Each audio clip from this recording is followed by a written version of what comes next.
المكون الاساسي هي بذور الشيا. هذا المكون الاساسي هو اللي غادي ينقص لنا الدهون. هذه الحبيبات الصغيره كتميز بانها غنيه بزاف بالالياف والبروتين، والفوائد ديالها انها كتعطي احساس بالشبع كيدوم لساعات طويله، وفاش كتدخل الجسم كتجمع الدهون والسموم وكطردها برا. غادي نزيدو كاس ديال القهوه كحله العاديه مباشره فوق بذور الشيا. وعلاش القهوه بالضبط؟ لان الكافيين اللي فيها كيتفاعل مع الالياف ديال الشيا وكيتحولوا لمحفز قوي كيسرع عمليات الدهون باش تنقص، وكيسد الشهيه تماما، وكيخلي الجسم يحرق السعرات الحراريه بسرعه مضاعفه طول اليوم. ومن بعد غادي نحركوا هاد المكونات مزيان مع بعضياتهم باش بذور الشيا تشرب القهوه وما تكتلش لينا. دابا غادي نجيب داك ياغورت طبيعي ونكبو في هاد الوعاء. الياغورت الطبيعي راه مهم بزاف في هاد الوصفه لانه غني بالبروتين وكيسهل الهضم، وفي نفس الوقت غادي يعطينا داك القوام الكريمي اللي كيشبع وما كيزيدش السعرات الحراريه.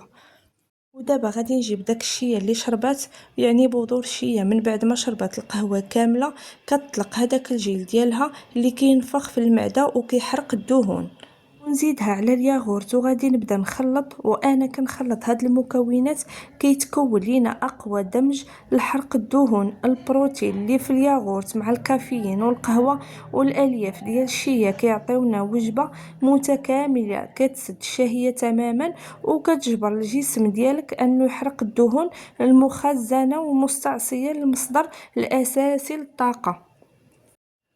وغادي نجيب دوك الكويسات فاش غادي نكب داكشي وغادي نقسم هاد الخليط في هاد الكؤوس باش يسهل عليا الاستهلاك ديالهم. وشوفوا معايا القوام كيفاش كيجي كريمي وعاقد كيشهي، وفي نفس الوقت غادي يولي هو المحرك الاساسي لحرق الدهون عندك في الجسم.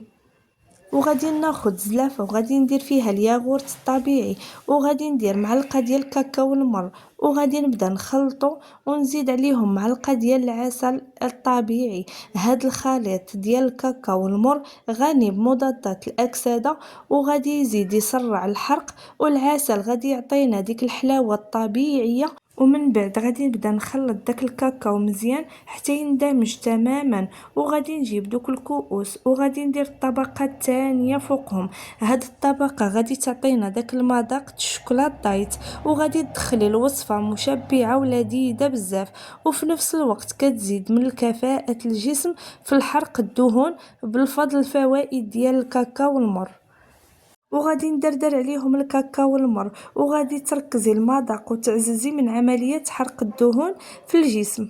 ومن بعد صبحت لنا الوصفه ديالنا جاهزه، ودابا جات المرحله ديال التذوق الرائع. وهذا الشيء ما تنسيش تجربيه وتردي عليا الخبر في لي كومونتير، وما تنسيش لايك واشتراك في القناه باش يوصلك كل جديد، وبصحه والراحه.